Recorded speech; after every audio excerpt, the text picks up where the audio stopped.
Yan, magandang tanghali po mga ka-viewers at welcome back ulit sa aking channel mga ka-viewers. At meron tayong i-repair na isa pong wall fan. Ayan. So ang brand naman ito mga ka-viewers ay Panasonic na wall fan. Ayan. So ito po mga ka-viewers ay medyo old model na Panasonic mga ka-viewers. Yan, nakita nyo, old model. So brand naman yung yung kanyang specification nito nakalagay ay Panasonic Easy Electric Fan. Ayan, yung nakalagay dyan.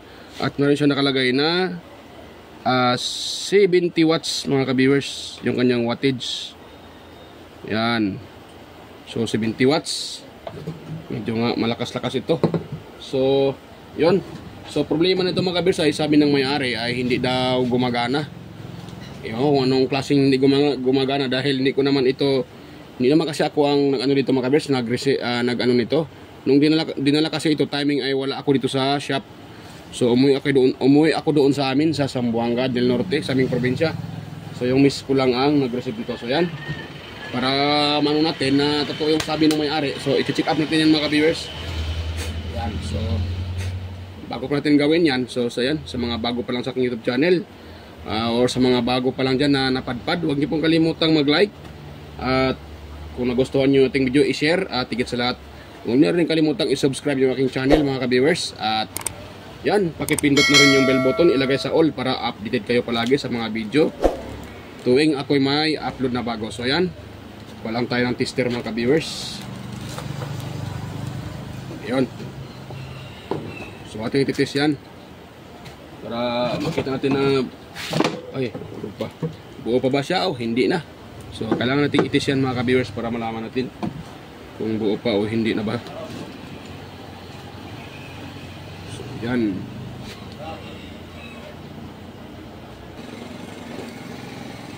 So yan, yan i-prepare itong ating tester o aking tester para matest natin yan mga ka-viewers kung ano talaga yung kanyang main problem at bakit sinabi ng may-ari na hindi gumana. So kaya kailangan natin i-test para malaman natin kung totoo ba talagang hindi gumana.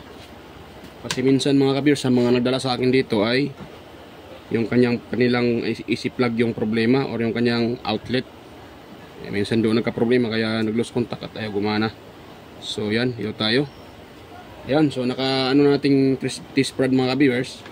At try kung wala na pala itong hilahan mga ka-viewers. So mahirapan tayo dito, walang hilahan. Wait lang, i-ano ko muna, ganun. Nahulog na. Wala na palang yun, lock sa likuran. Yan. So naka number 2 na pala yan naka number 2 na pa siya mga ka-viewers. At kung nakita nyo yung ating, naka number 2 yan tingnan nyo yung knob, nakaturo sa number 2. So yung number 3 natin. Number 3. Yan, so naka number 3 siya. So kung nakita nyo,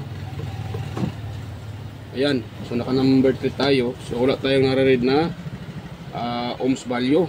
Ayan, o kung tawag dyan, resistance. So yan, nakita nyo, naka number 3 yan mga ka-viewers, pero walang reading. Naka-auto pa rin yung tester. So maaaring ang problema nyan ay thermal fuse or saksakan, or di ba naman ito sa kanyang pinaka-switch. Yan, or minsan din yung motor. At meron nang nakita dito mga ka-viewers sa kanyang sa kanyang liugan, mayroon ng dugtong, pinutol na ito pinutol na.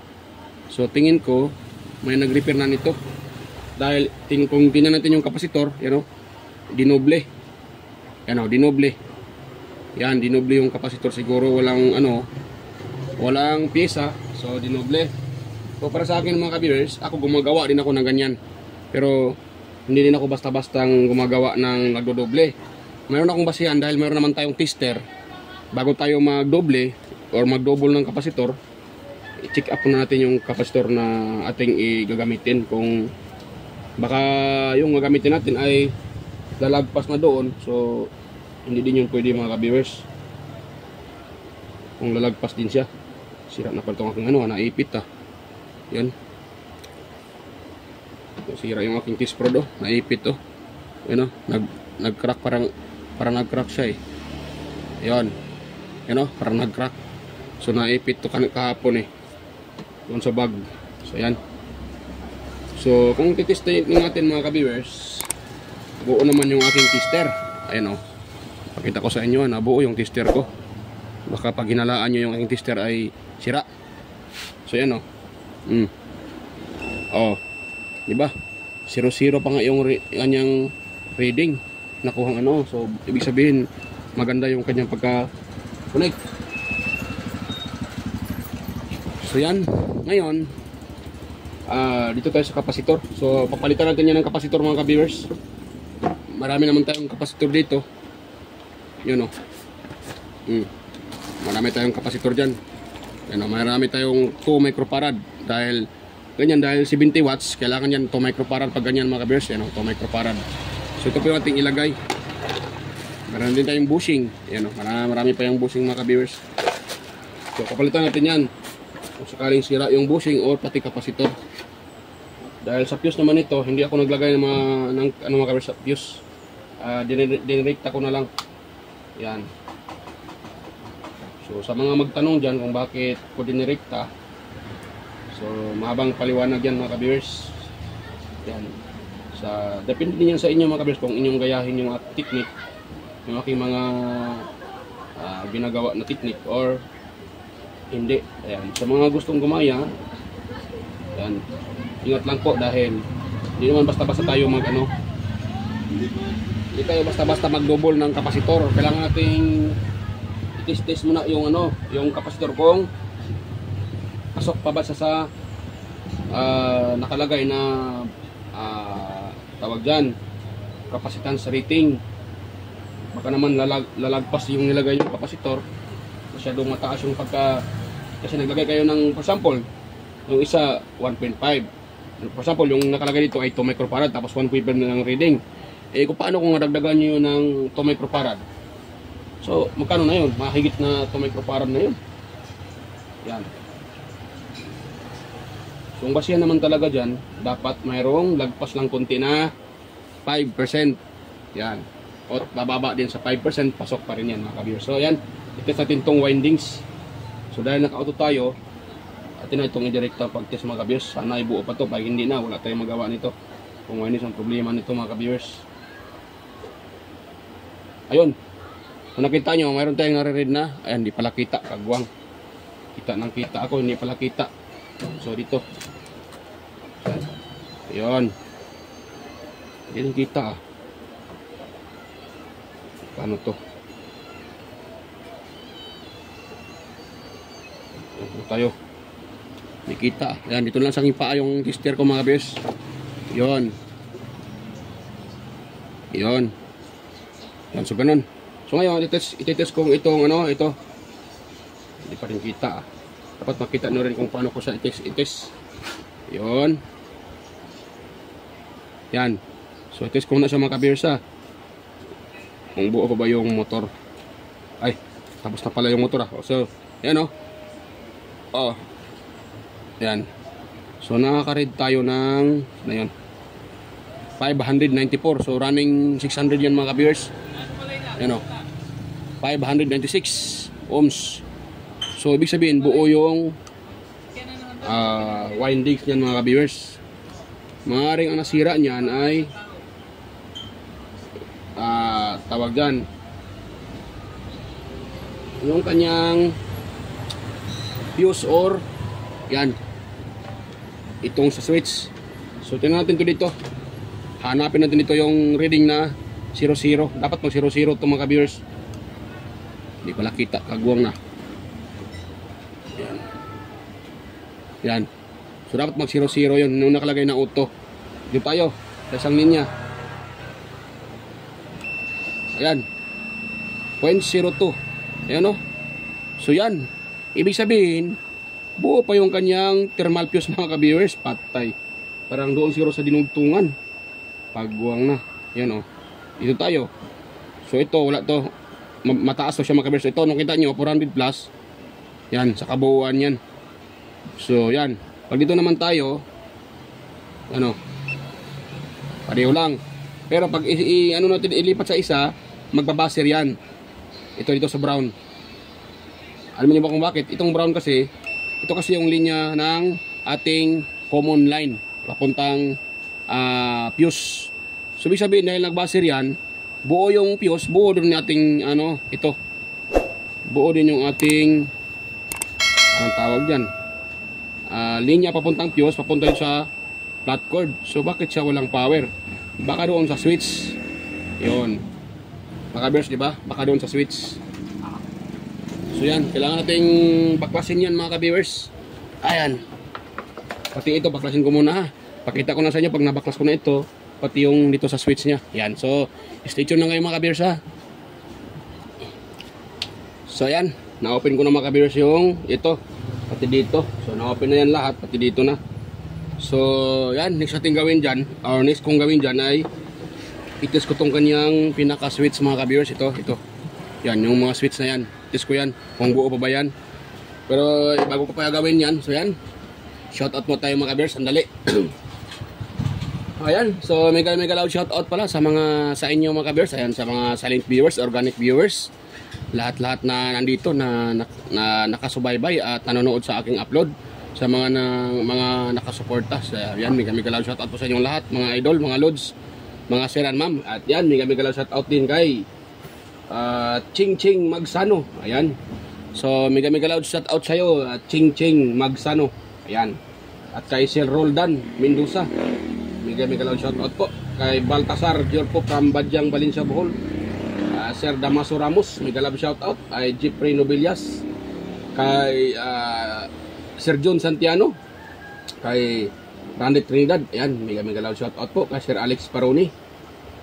Ayan, kay Sir John Santiano. Ay, tapos na pala. Ay, kay kay Florindo Isidro. Ayan, John Mercado Jr., kay Sir Manuel Mahadukon, kay Ferdinand Lopez at sa kanyang dalawang anak, at sa Lopez family. Ayan, mega loud shoutout po sa inyo, Lopez family. Kay Inmar Dison, Edgardo Jr. Dato Talavera, Sir Edgar Macam, Vicente Biboso Bandiquillo, kay Macasiano ng Jimmy Cavite.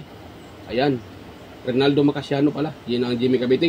Kay Sir Benjan Calderon, ayan, Perdi Ronquillo, Emerald Quillosa, Cesar Pistado, Anastasio Certisa, Darmin, Sir Tres Legitimas. Ayan, at sa aking mga tawag yan, kapwa content creator or mga vlogger. Ayan, na at the same time yung iba ay isa ding technician. Ayan, mega loud shoutout po sa inyo. Pili Teacher, ayan, Maya Vlogs, Andy Rabino TV Tech, Inting Butingting, at saka Andy Tech. Ayan, mega shoutout Master Andy Tech. West Jojo Tech, ayan, Ricardo Bernardo, Pix in Review. Ayan, mega shoutout sa iyo Sir Pix in Review, Sir Pix. John P. Technician, ayan, Doda Tech TV. Rodolph Oy Studio, mega shoutout po. Yung Repair and Tutorial, Tactics PH Official.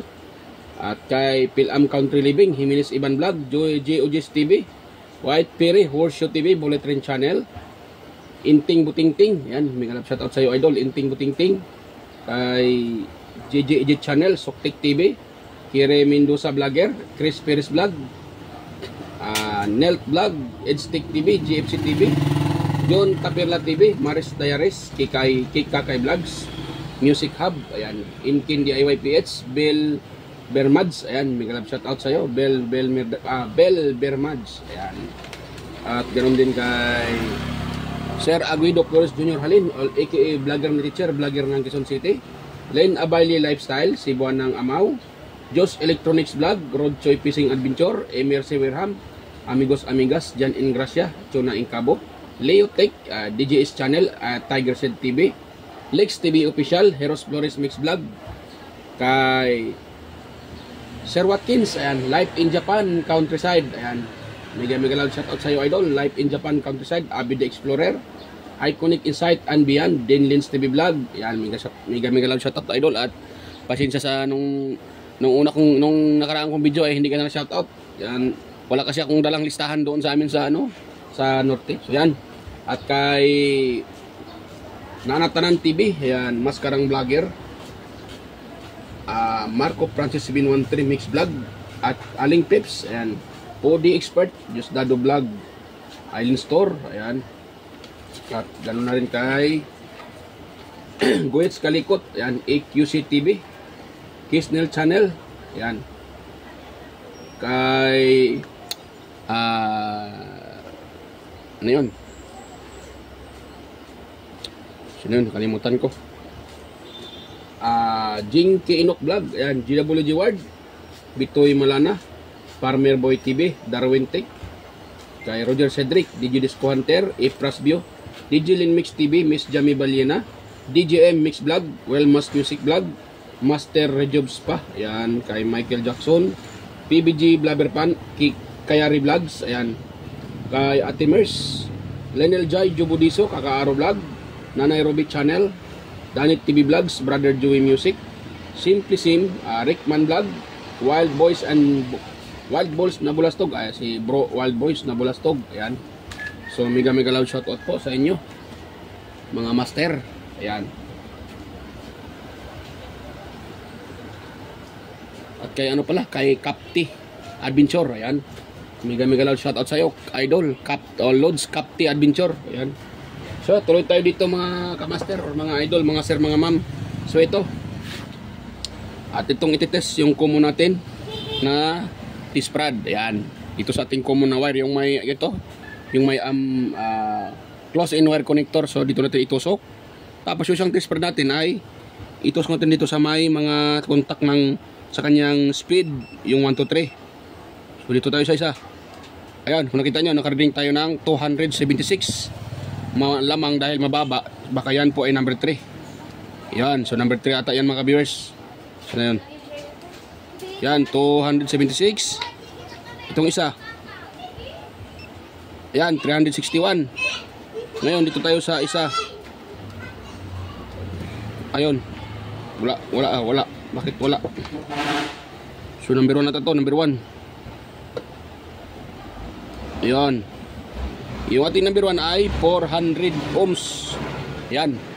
So nakita nyo, mayroon tayong nare-read na 400 ohms. Ibig sabihin, buo yung ating makina or motor ng ating electric fan. So maaaring ang problema dito mga ka-viewers sa kanyang selector switch or rotation switch. Ayan, dyan nagka-problema. So mayroon pa akong nakitang problema nito mga ka-viewers. So itong kanyang shafting na pakatigas, ikutin niya, no? Yan. Ayaw maikot mga viewers, matigas. So maring ito ay nag-stack up din. Yan, kaya matigas yan. So yan, baklasin ko muna yan mga ka-viewers. At itong kanyang kapasitor, atin na lang po yung papalitan. Yan, magpalit tayo dyan ng bago mga ka-viewers, ha. Yung ating kapasitor na 2 microfarad, palit tayo ng bago. Yan, para swak naman yung para yung gumamit nito ay hindi naman siya sa repair, para maganda yung ating serbisyo. So tanggalin ko muna ito mga ka-viewers. Yan. Yun, so para hindi tayo matagalan, tanggalin ko muna ito. Balikan ko na lang kayo pag yan po ay natanggal ko na mga ka-viewers. Dahil pag yan po ay i-video ko pa yung pagtanggal, mahaba pa yung oras natin. So yan, tanggalin ko muna ito, pati yung cover ng makina. Yon, so stay tuned uli mga ka-viewers. So yan mga ka-viewers, at napalitan ko na po siya ng napalitan. Na-open ko na po siya mga ka-viewers, at nakita ko dito na ito, mayroon ng gas-gas itong, yan. So mayroon ng gas-gas mga ka-viewers, meron na siyang tawag dyan, meron na siyang groove. Yan, medyo malalim-lalim yung groove. So nilihain ko muna yan mga ka-viewers, at yan, pati yung sa likuran ay okay naman dito. Wala naman siyang groove mga ka-viewers. Yan, dito lang talaga nagka-groove. So sira din to. At nai-groove yan, so automatic sira din yung ating bushing. So magpalit ako dito ng bushing mga ka-viewers. Yan, kailangan kong palitan ng bushing yan. So yan, lihain ko na ito mga ka-viewers, para maging okay na to. Yan.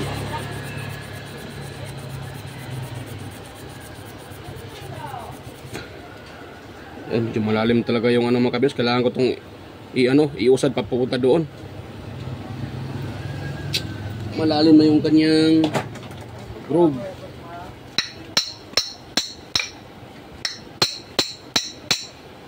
Yun.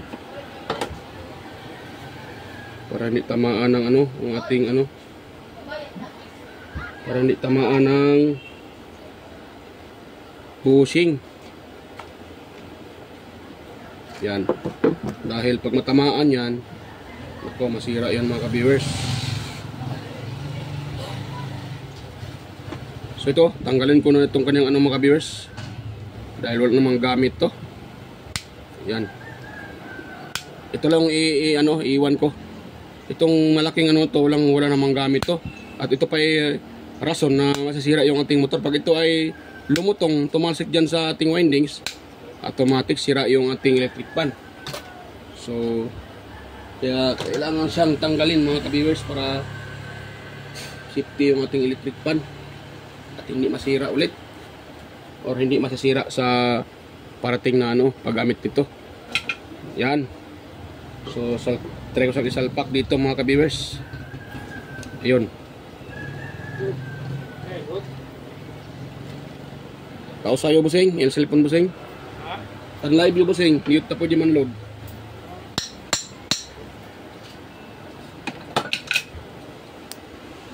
Yan, nabiak. So sira na din pala tong niya mga ka-viewers. Yan sira na din pala yung kanyang spacer. Yan sira na yung spacer. Pagguwang na. Buti pa ay nabiak na siya dahil palitan natin ng pamuna ako mga ka-viewers ha.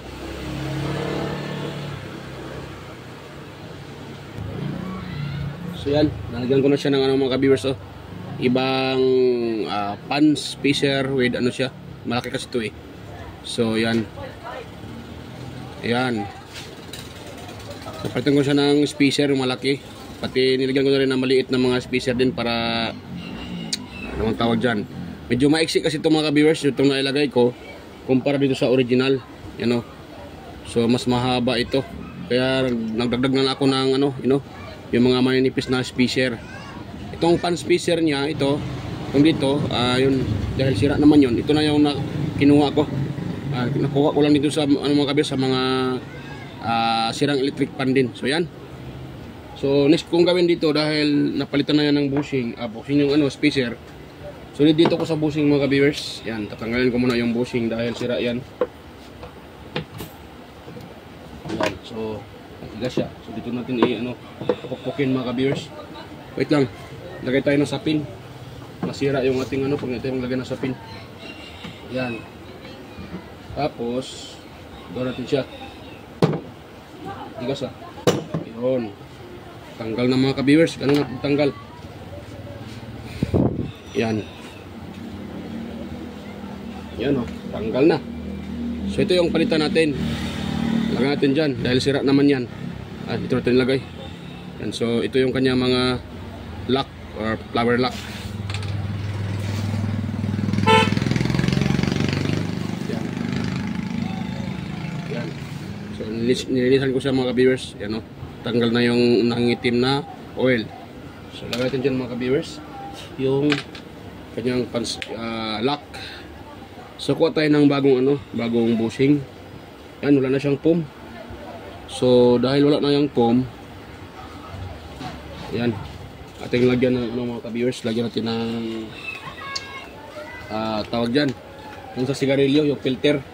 Yan, kuha muna ako mga ka-viewers ng filter mga ka-viewers yan.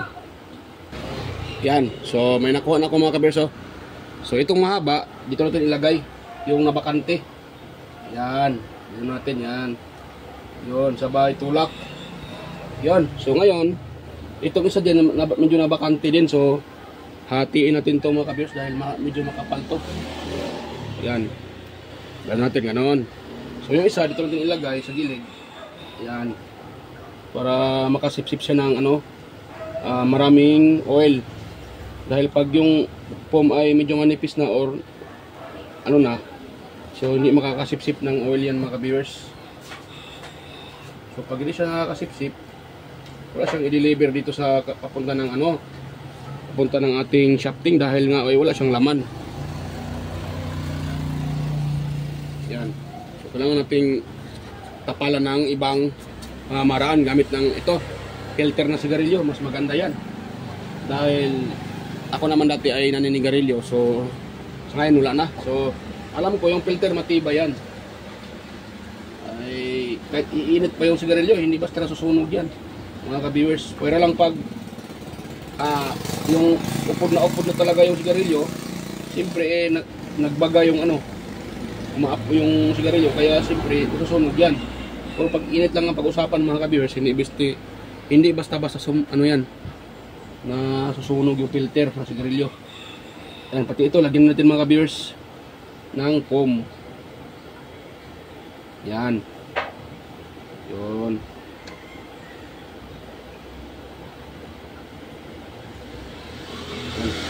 Lagyan ng oil yan dahil natuyo din yan, mga ka-viewers, yung sa likuran. Ayan, so ito, kuha tayo ng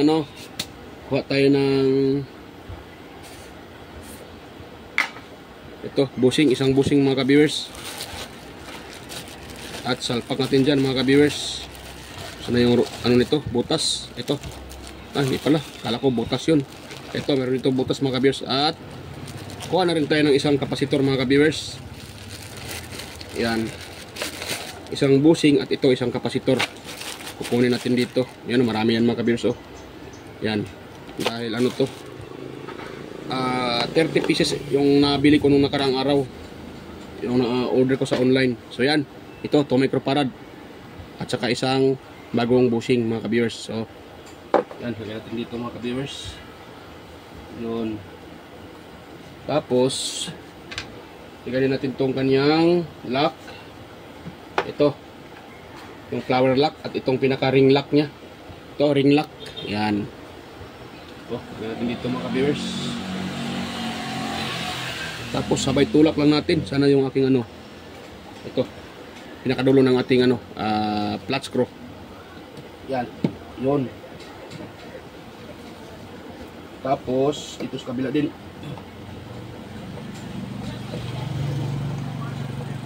Yan, yun. Pumasok na, mga ka-viewers. Ganun lang kasimple.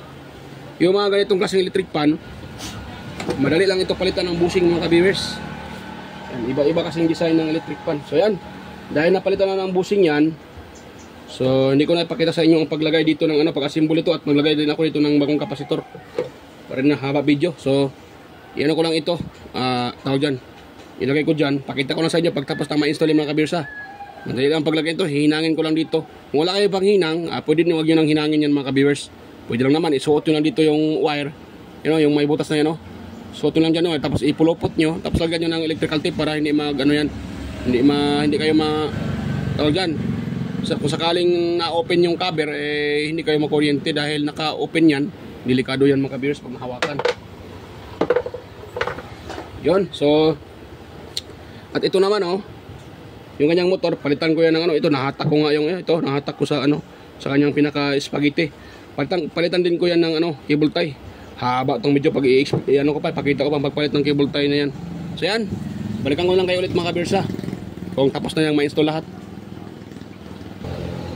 So yan, mga ka-viewers, tapos na pong ma-repair yung ni-repair ko na electric pan. At ayun, assemble ko na siya. Pero hindi ko na muna nilagay yung pinaka-cover niya, mga ka-viewers, para makita nyo. Ayan, so baka sabihin nyo bago, yung nilagay ko na bago yan, yung yan kanina.